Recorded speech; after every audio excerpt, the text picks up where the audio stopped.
kita akan bawa lagi ke Sumatera. Dan kita nggak usah membeli makanan dari sini, nggak usah beli beras dari sini, kita bawa uang, Pak.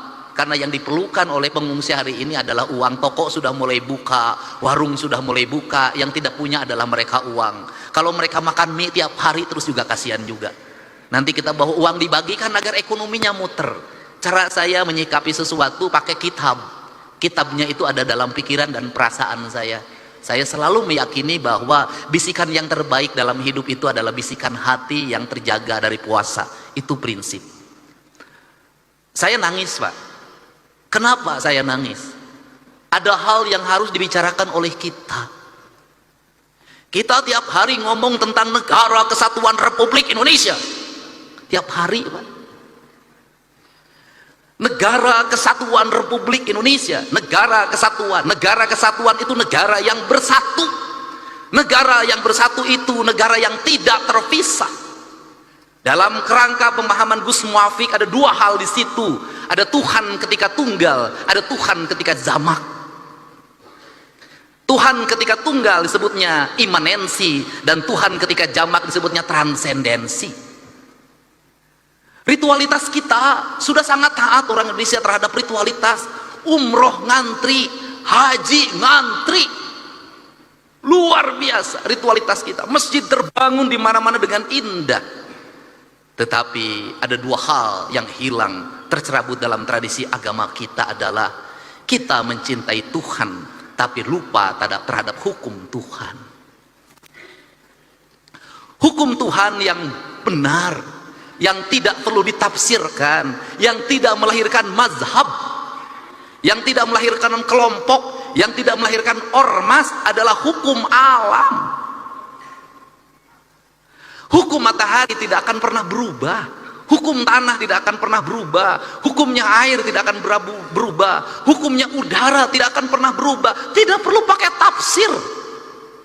Karena tidak perlu pakai tafsir, dalam pandangan saya mencintai Allah berarti tunduk dan patuh pada apa yang ditentukan oleh Allah. Ketundukan dan kepatuhan kita pada apa yang ditentukan oleh Allah adalah ketundukan dan kepatuhan kita pada kausalitas, pada sebab akibat, pada hukum alam, hukum yang universal, yang di seluruh negara sama itu hukumnya.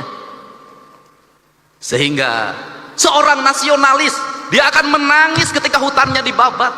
Seorang nasionalis dia akan menangis ketika hulu-hulu sungainya diuruk. Seorang nasionalis dia akan menangis ketika mata airnya makin mengering. Kalau kita mengaku mencintai NKRI, mengaku menjadi nasionalis, membiarkan hutan dibabat, membiarkan sungai diuruk, membiarkan laut diuruk, dan membiarkan mata air mengering, saya katakan Anda pembohong.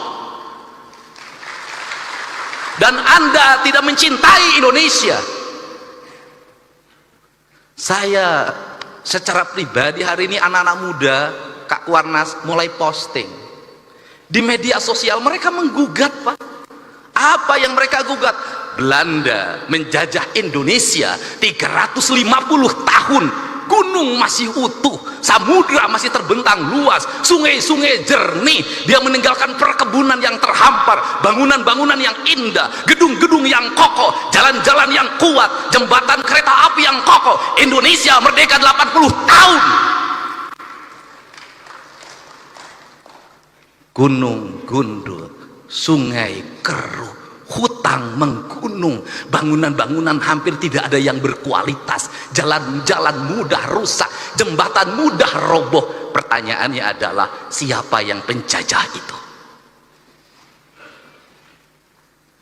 Ini kesadaran mungkin tidak layak diomongin sama gubernur, tapi saya mewakili hati nurani saya yang selalu ingin saya ungkapkan dimanapun. Kenapa? Ini problem bangsa, Pak. Dan kebiasaan kita ini adalah ketika bencana kita ribut melakukan perbaikan, tapi nanti ketika sudah musim kemarau lagi lupa lagi, berbuat lagi. Kenapa saya ngomong begini? Saya punya hitungan